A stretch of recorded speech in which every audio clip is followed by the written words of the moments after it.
Welcome, everyone. Welcome to Westside Unitarian Universalist Church. We are a church where who you are and the values you embody in your everyday life are more important than the specifics of what you believe. We welcome everyone, regardless of the spiritual path they are on, regardless of their gender or sexual identity or racial identity. We welcome you to join in our community in a free and responsible search for truth and meaning, and to discuss those ultimate questions of life and meaning. You've probably seen, if you're on the YouTube, the announcements have been scrolling at the beginning of the service. And if you're here with us in person and you have your order of service, you'll see the announcements are in here. Are there any that we particularly need to draw attention to today, Reverend Carol? During the end of the sermon. Okay, thank you. Okay, well, we are greatly blessed to have our settled minister, Reverend Carol, doing our service with us today, which is on the subject of Yom Kippur.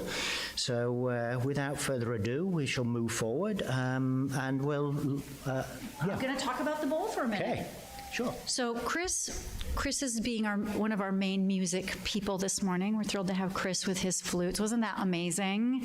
Chris is amazing with his flutes, yeah. So it's good to see you all this morning. I want to welcome you in person or virtually. If I haven't met you yet, I'm Reverend Carol Badeau, privileged to serve here as minister. And as Chris said, today we are talking about Yom Kippur. We're also going to talk a little bit about Rosh Hashanah. But today we're thinking about atonement, making amends, coming back into harmony when harmony has been disturbed. One of the amazing gifts we have this morning is that Chris has brought a different bowl for us this morning. So as he invites this beautiful bowl to sound, I invite you to simply become present with anything that might be heavy in your heart today. Anything that you might be feeling, sadness, remorse, grief, regret. It can be really healing to be in community and ask ourselves, what do we need to make peace with? So let us reflect on that for a moment as Chris invites the bowl to sound.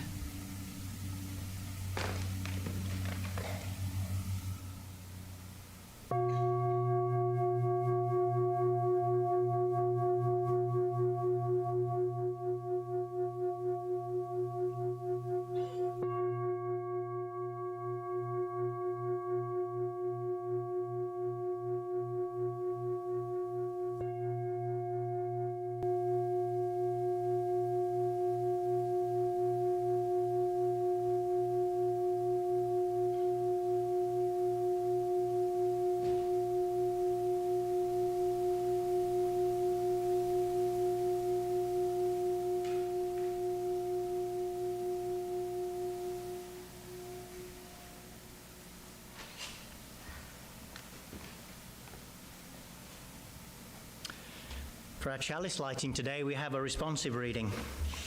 There are 3 lines, and at the end of each line, the idea is that everybody responds with, "We light this chalice." For every time we make a mistake and decide to start again,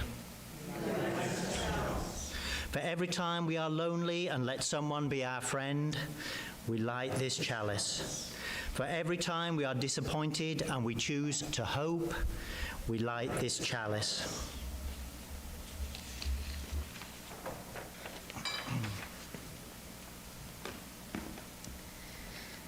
So the holidays, the Jewish high holy days that we are in the middle of, are a time of reflection on what hasn't gone well and kind of recommitting to renewing harmony and becoming in relationship and reconnecting again. So the choir is going to be singing a song that you are invited. You don't need hymnals or anything to do this, and you don't need to stand up, but you can join in.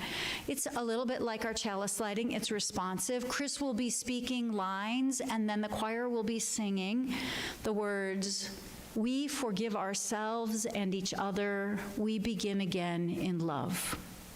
You are invited as we do this, once you kind of have a sense of the melody, to simply join in. The words are, "We forgive ourselves and each other. We begin again in love." And it will be obvious where that happens. You'll have a chance to just join in singing as you feel so inclined. So I'm going to invite the choir to come stand up front, and Chris will be speaking the words for us.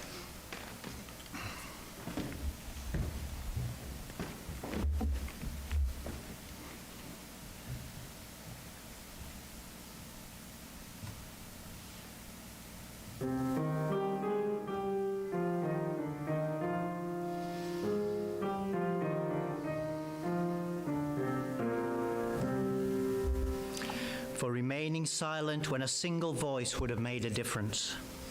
We forgive ourselves and each other. We begin again in love. For each time that our fears have made us rigid and inaccessible. We forgive ourselves and each other. We begin again in love. For each time we have struck out in anger without just cause. We forgive ourselves and each other. We begin again in love. For each time that our greed has blinded us to the needs of others. We forgive ourselves and each other. We begin again in love. For selfishness that sets us apart and alone. We forgive ourselves and each other. We begin again in love. For falling short of the admonitions of the Spirit. We forgive ourselves and each other. We begin again in love. For losing sight of our unity. We forgive ourselves and each other. We begin again in love. For those and for so many acts, both evident and subtle, which have fueled the illusion of separateness. We forgive ourselves And each other, we begin again in love.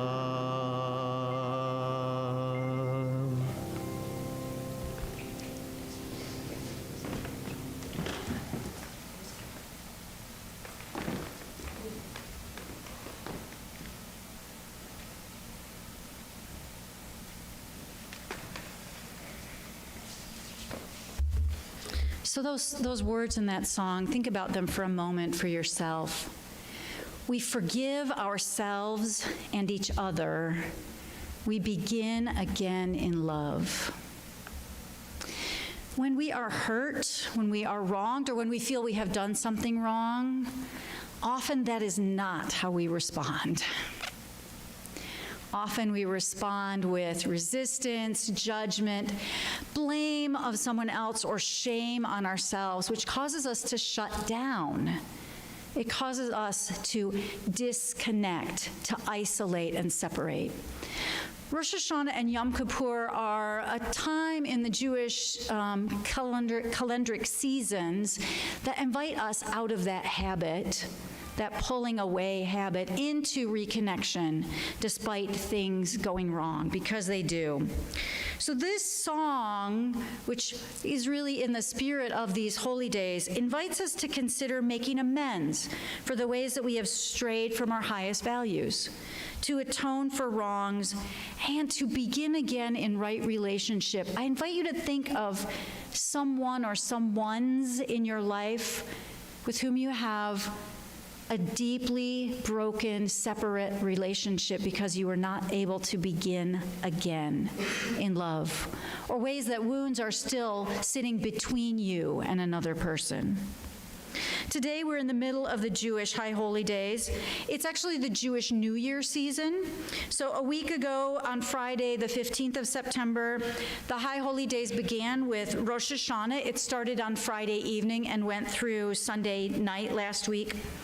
And the season ends in the next couple of days with Yom Kippur, which begins today at sunset and goes until tomorrow evening. Jewish writer Larry Goldbaum describes the importance of this period from Rosh Hashanah through Yom Kippur, which are called the 10 days of awe. He says this: We call these 10 days the days of awe because of the awesome burden we feel, both individually and collectively, to atone for our misdeeds, to make peace with our brothers and sisters, and to face God's judgment. Now, Jewish tradition, he says, holds that the gates of heaven close as the sun goes down on Yom Kippur, and our fate is sealed in that awesome moment, which is why we fast on Yom Kippur, for on that day we are concerned solely with the fate of our souls. So during the celebrations of Rosh Hashanah and Yom Kippur, for Jewish communities, one of the most important things that happens is the sounding of the shofar, which is a ram's horn. And it calls the listeners to awaken to these spiritual matters. The shofar represents the reprioritizing of spiritual things and putting in our hearts, at the center of our hearts, the importance of the sacredness of our lives and our relationships. On Rosh Hashanah, congregants sometimes engage in a practice that's called tashlik, which involves casting what they think of as sins symbolically into water. So that community might actually walk out to a body of water and throw petals or leaves in the body of water. They might do it in a ritual in a building like this. But the idea is to pay attention to the things we've done that we don't feel good about and let them go. 10 days later, on Yom Kippur, Jewish people focus their minds and hearts on the relationship with the divine, as Rosh Hashanah starts this process of reflection, and it ends on Yom Kippur. Some people fast. Many dress in white at this time to symbolize sort of a fresh start, cleaning out the things that have left them feeling not so great over the last year, right? So, for that community, these days are really about coming clean with ourselves and with each other and being able to start fresh, to start again, having atoned for things that have happened in the past year. Ask yourself, what exactly is atonement? Think about the word. It's at one meant, and that's actually etymologically what it comes from. It means coming back into oneness, into harmony, being at one again with life. It means reconciliation, making things right, coming back into right relationship where it has been broken through human error and harm. Isn't that a very different way to celebrate New Year's? Think about the contrast between that kind of a New Year's celebration and the kind we usually do in January. In secular society, we mark the New Year by thinking about what we want to do next. We're out there already, right? We think about what we want to get right in the future. But we do this without usually taking the time to actually notice how we erred or strayed in the past. We don't take time to set things right in our hearts and minds first. We just launch into the next project, which seems very Western to me. We're very project-driven. But maybe that's why it's so hard for us to keep our New Year's promises. How many of you have ever had the experience of being super committed to your New Year's project? You resolve to do it, and you can't. You're like, it lasts a couple weeks. I think there might be a connection between our lack of practices of atonement and our inability to keep our commitments, because we have so much unfinished business stacked up behind us, taking our energy. Our newest expression of Unitarian Universalist values, which we've talked about some as the revisions of our Article 2, Purposes and Principles, I think that these new purposes and principles express a recognition of this need for atonement. They talk to us about accountability. In the new principles and purposes, we don't just say, we think these things are great. We also say we covenant to be accountable to one another for these things. And accountability means that we're willing to atone and make amends when we err. What is commitment to anything? An ethical value, a relationship? What are those things without some kind of accountability? without some kind of way to say, gosh, you know what? I meant to do it this way, but I recognize that I made a mistake. I recognize that I wasn't able to keep that commitment. Or to say, you know what? I recognize you didn't keep that commitment, and I felt it, but I understand that it's just human. We forgive ourselves and each other, and we begin again in love. So in our song this morning, we repeated those words.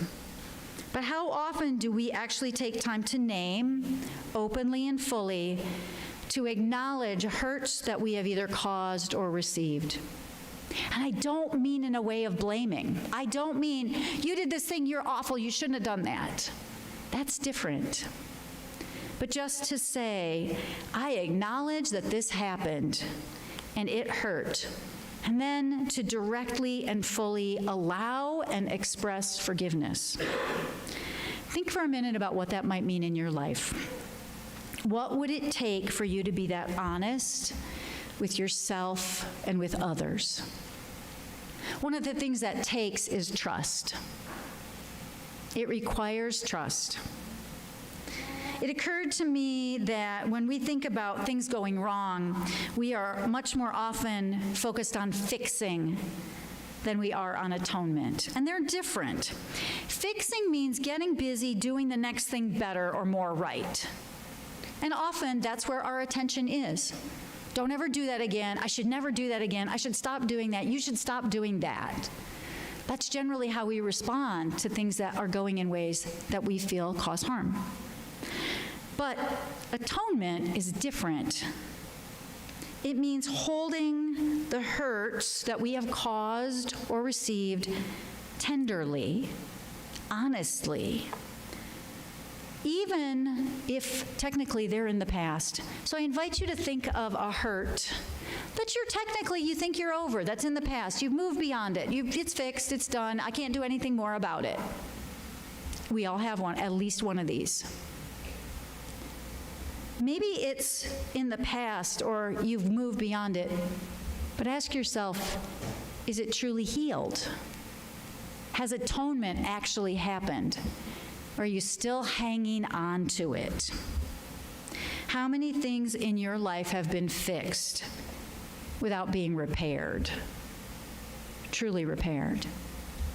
Atonement is a way to give full voice and awareness to the level of vulnerability and interdependence we all experience. It acknowledges that the connections and our human imperfection make us vulnerable to one another, and that carelessness and simply not knowing can cause harm.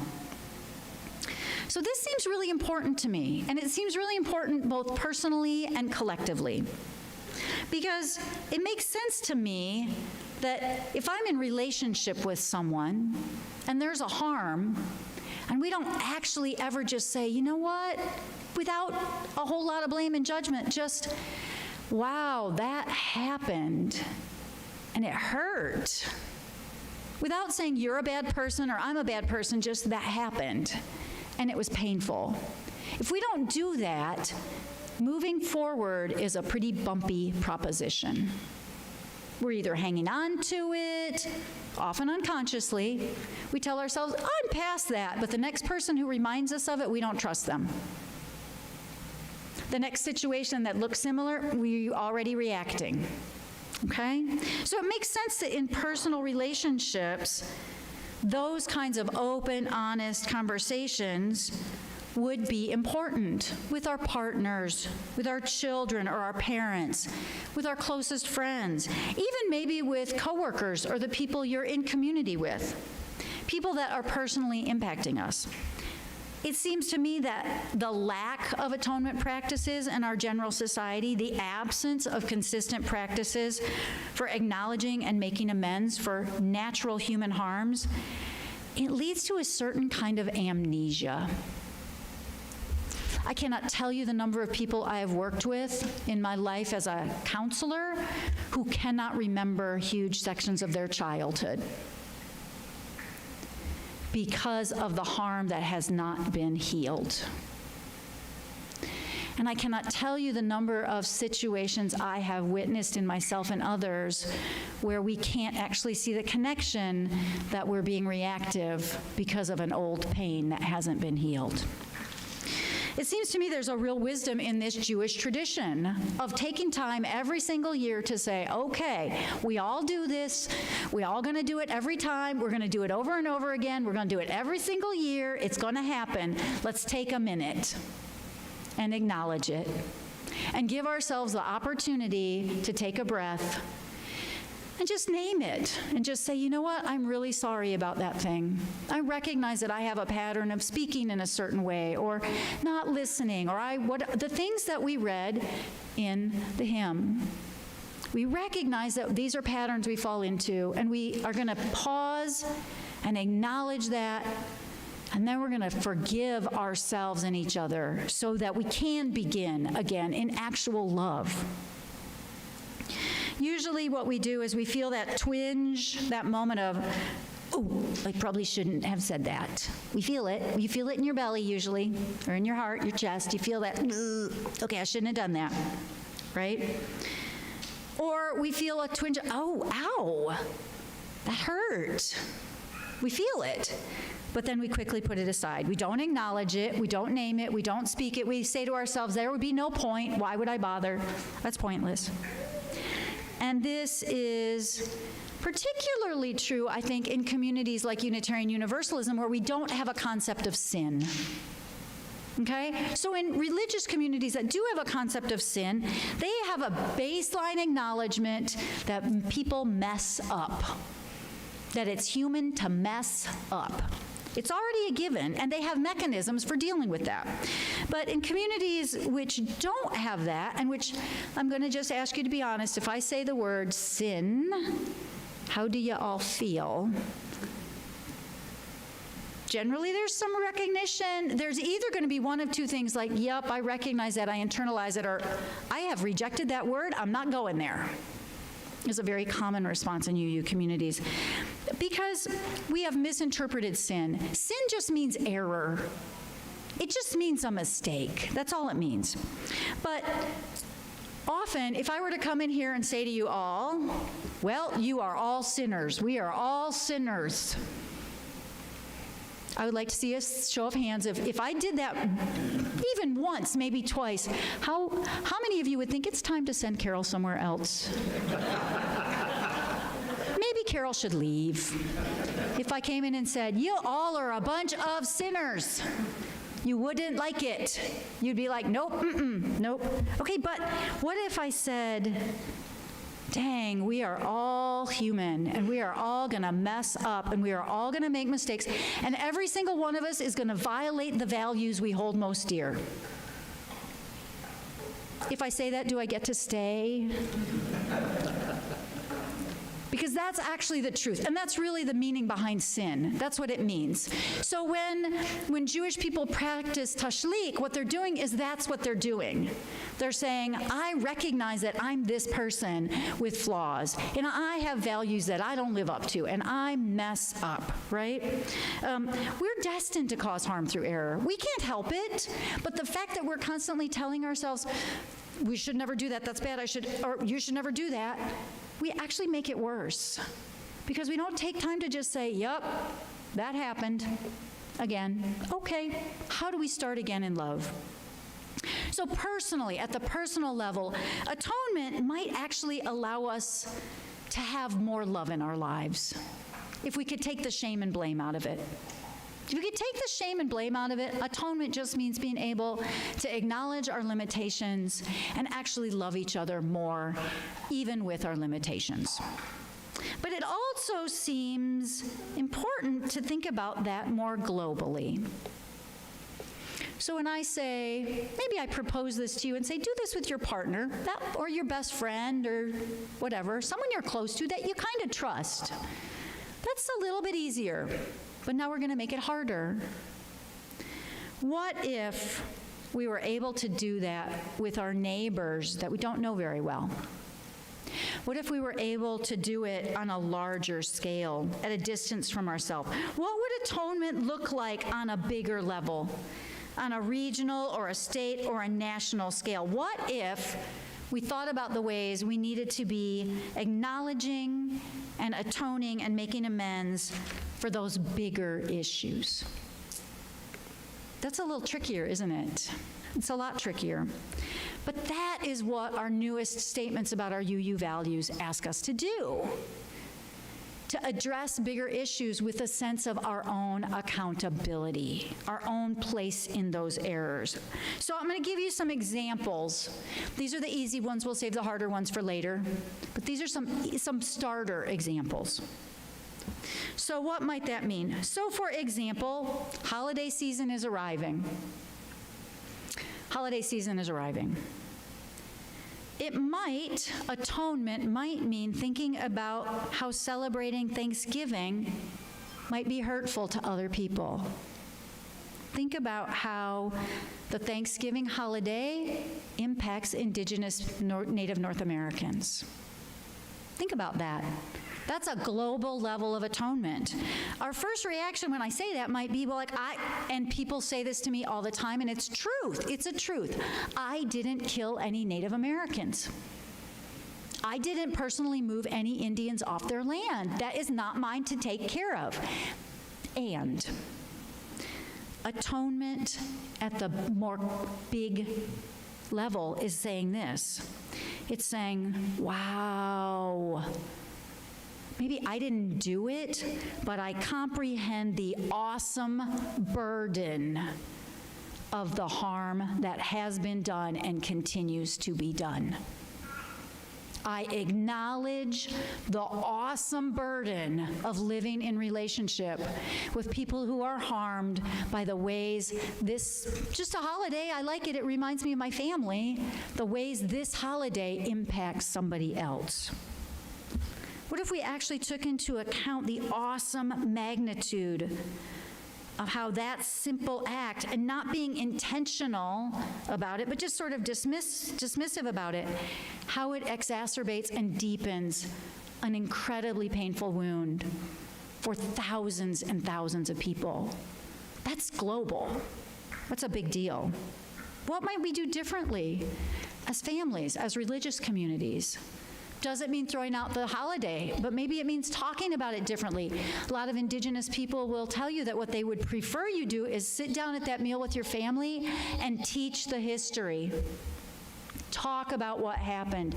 Name and acknowledge the awesome hurt that is still alive for many, many people. Okay? Let's talk about environmental errors, which is something that our Green Sanctuary team is working on very actively right now and thinking about deeply. I didn't personally cause climate change. I did not. Okay? And I personally am aware of the awesome harm done by my actions, and consciously aware of the need to do whatever I can to restore oneness and harmony with the natural world. It's not saying we should fix it, you should fix it. It's saying I acknowledge that life on this planet involves pain and harm. How can we work together in the spirit of love to move forward acknowledging that? All right? The amazing gift of practicing regular atonement practices is this. It makes it normal rather than a failure that we mess up. It makes it just part of being human and having a human experience on this planet. And that gives us space to make more progress. We all cause harm. It does not make you a bad person. Do not raise your hand for this, but how many of you in this room, I would raise my hand gladly for this, have done something that you regretted and told yourself you were a bad person because you did it? That little voice will go off in your head. I knew better.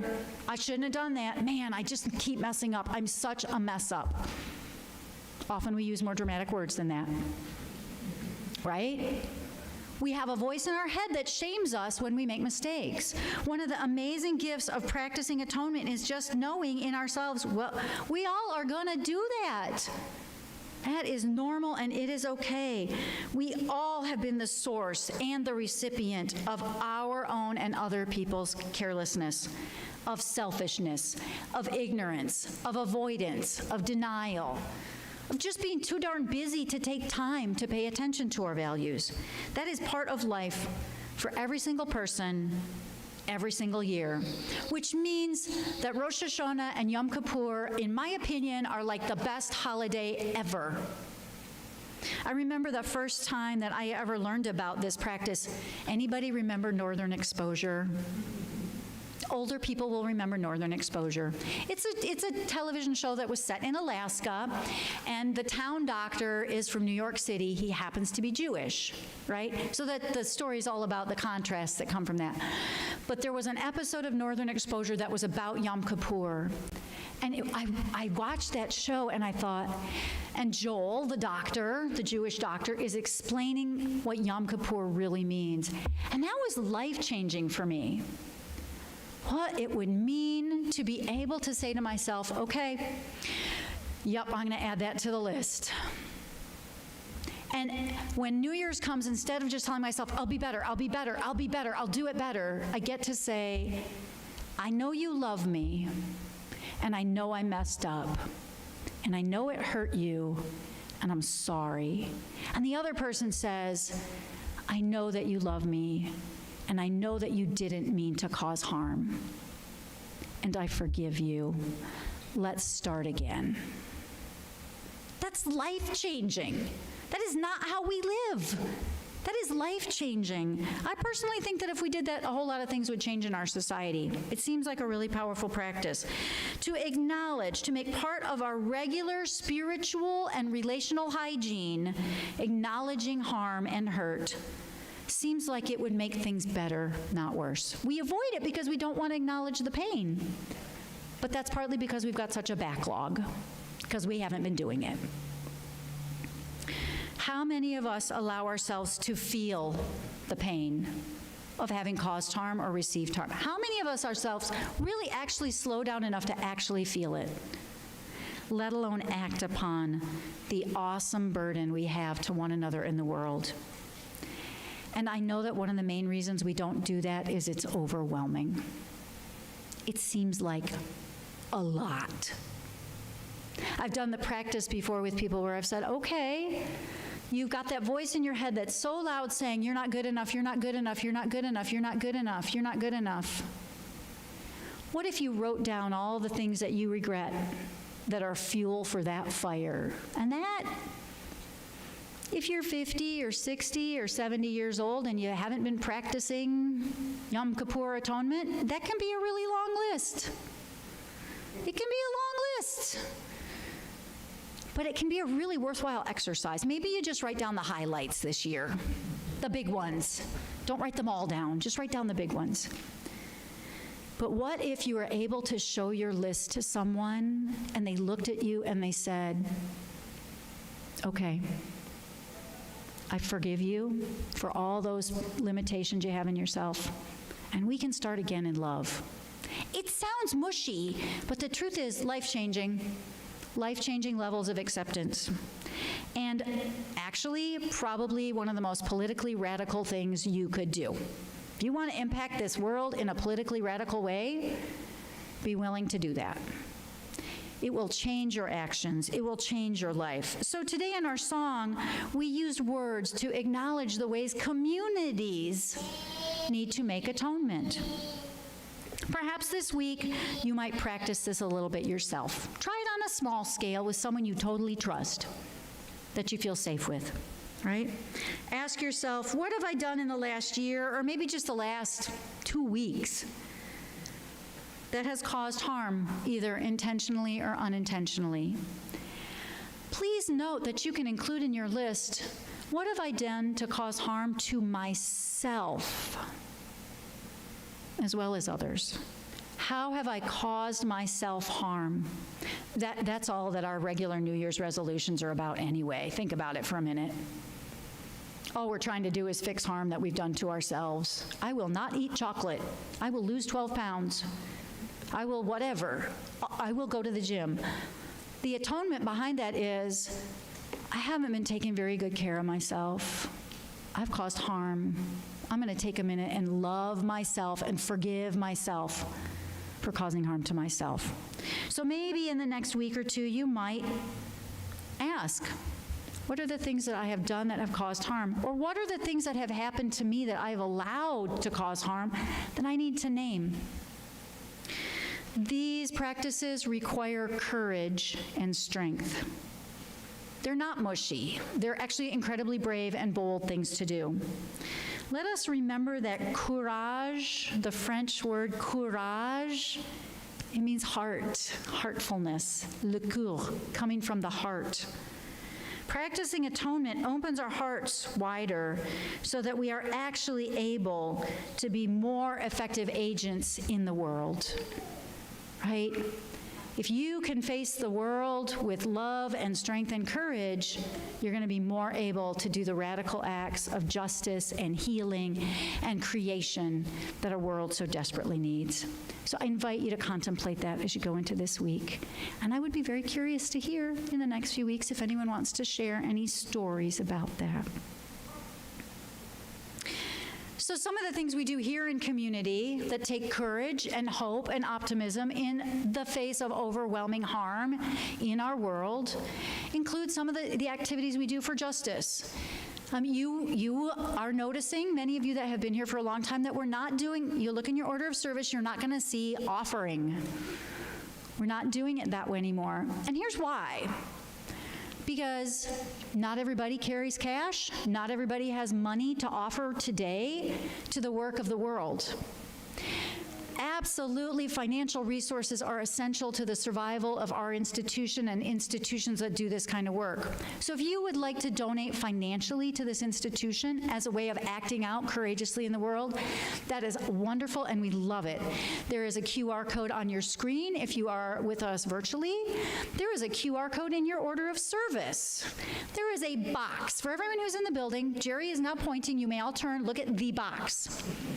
The box is your way to put, if you happen to have cash or a check and you want to contribute, you can put it in that box during coffee hour or when you come in at the beginning of the service, whenever you like.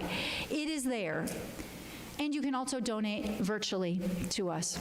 That is one way you can share your justice and generosity impulses. There are other ways. So also on the table, I love that this is all in one place. By the box, there are some other things you can do.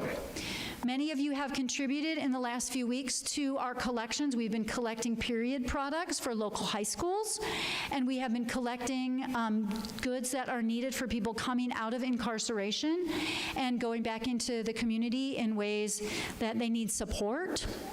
So we have been collecting goods. You guys have been amazing. We've collected a lot of stuff for those. Thank you for that.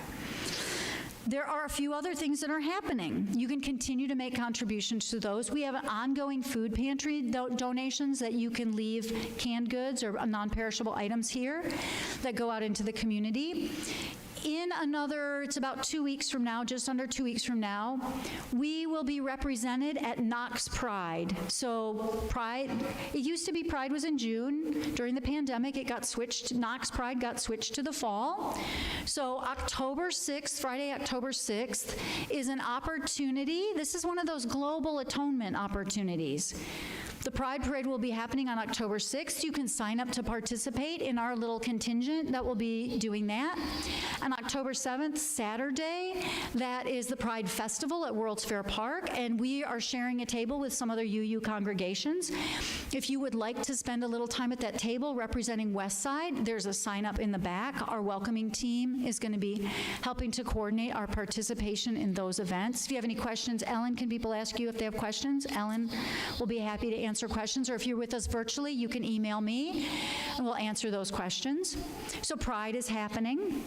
There's also, Jerry, can you tell me what else is on the table back there? We've got an upcoming retreat.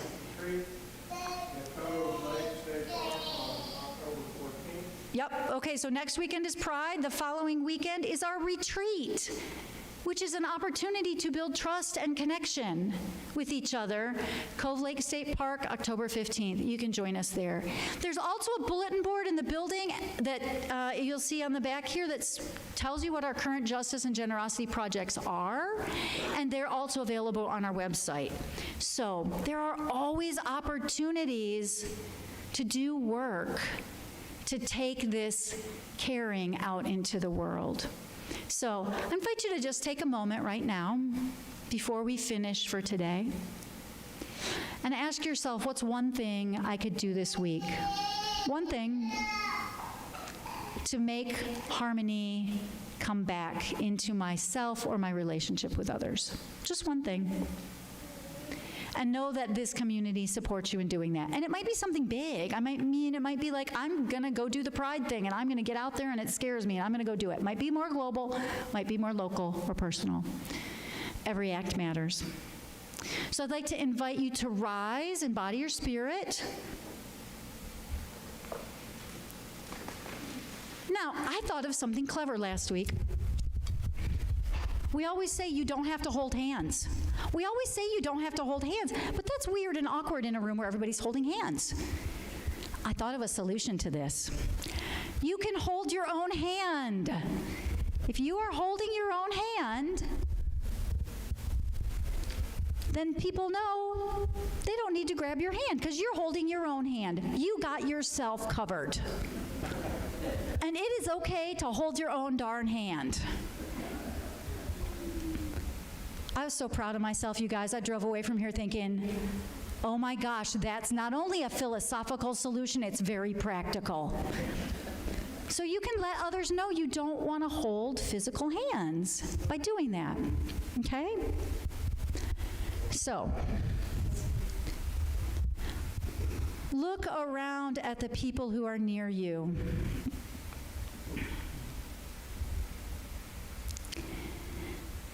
Be super happy for the people who are holding their own hands. I'm so proud of you because that is a commitment to yourself. It takes courage to take care of yourself and to holding each other's hands. It takes courage to connect with others. Let us be the force in the world that is willing to acknowledge both the harm and hurt and also the amazing love that we all carry within us every day of every year. I wish you, even if you're not Jewish, a happy and wonderful and amazing Yom Kippur over the next couple of days, and I will be looking forward to hearing your stories about atonement. Go in peace, go in passion.